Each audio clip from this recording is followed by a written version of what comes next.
Back at it on Hitting Hard with Jon Chuckery on Locked On Sports Atlanta. Head over to youtube.com, put Locked On Sports Atlanta into your browser, subscribe to our YouTube page, and of course, follow me on my personal Twitter page at JMCH316. The all NBA teams were announced yesterday. So, first team was Giannis, Luka, Joker, Devin Booker, Jason Tatum. Second team, Joel Embiid, Kevin Durant, Steph Curry, DeMar DeRozan, and Ja Morant. Third team, Karl Anthony Towns, LeBron James, Chris Paul, Pascal Siakam, and our own Trae Young made the third team. Now, first off, let me congratulate Trae. And the biggest thing for Trae Young is by making the third team All NBA, he picked himself up $35 million. And by the way, you know how much of that's guaranteed? All of it. $35 million, not a bad gig, right?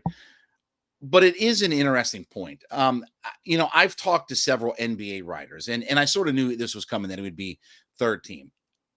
It is interesting that the guy who played the eighth most minutes in the NBA while handing out the most assists and scoring the most points, which is only the second time in history that a guy has handed out the most assists and scored the most points in a season. Nate Archibald, the only other guy to do that in the entire history of the league. In a league full of lists and things like that, the only two guys ever to do that. And again, for a guy whose reputation was durability, toughness, this, guy, and the other, he played the eighth most minutes in the league.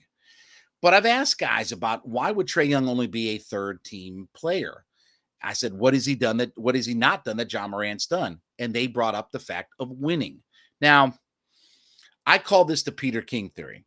It's the 35,000 foot view. When Peter King in the NFL writer, he knows more about the entirety of the NFL than you and I do. Okay. More insiders, more understanding of the league. But you and I understand the Atlanta Falcons specifically better than he does, because we're here every day. We cover it. We live it. We go to games. We watch. We're at practice. We do this. We do that. We eat, breathe, and sleep Atlanta Falcons football. So we'll know in the market more than what Peter King does. Well, take that over in the NBA. Guys are looking at highlights and things like that. Nobody is watching every minute of every NBA game and breaking it down. So with that, because the Hawks had expectations coming into this year, when you look at a guy like Trae Young, I think this definitely influenced people.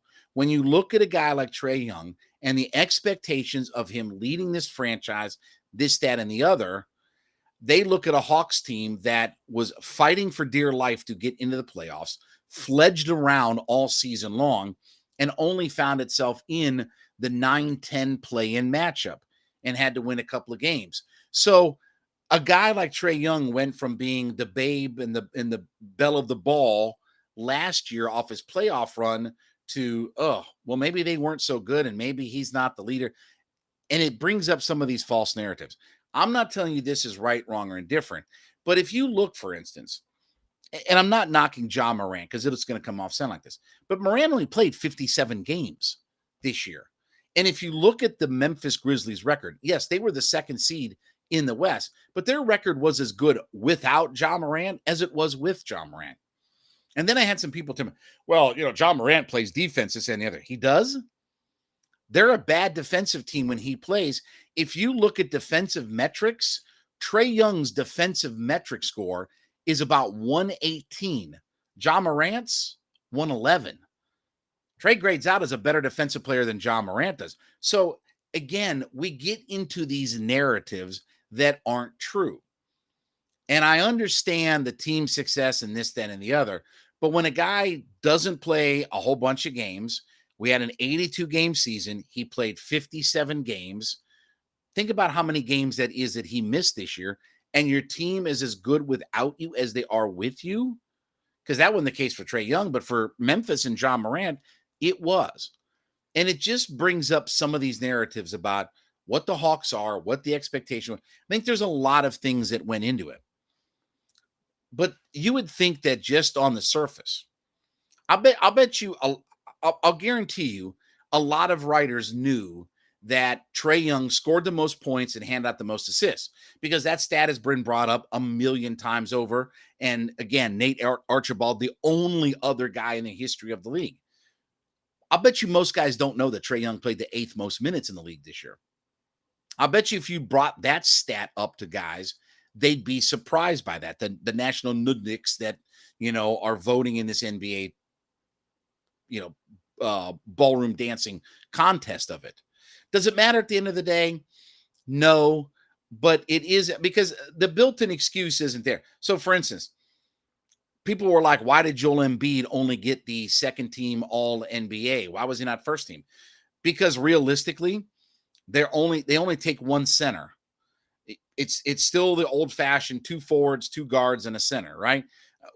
That's a separate debate about what it should have, but in that format, Joker was the MVP of the league, and so he got first team. Embiid, while being the runner-up in the MVP, it sounds kind of crazy that the guy who was number 2 in the MVP race was only second team NBA. It's because of the position that he plays. There isn't that same case to be made with Trae Young. I think he absolutely should have been second team all NBA, and by whatever metric that you want to use.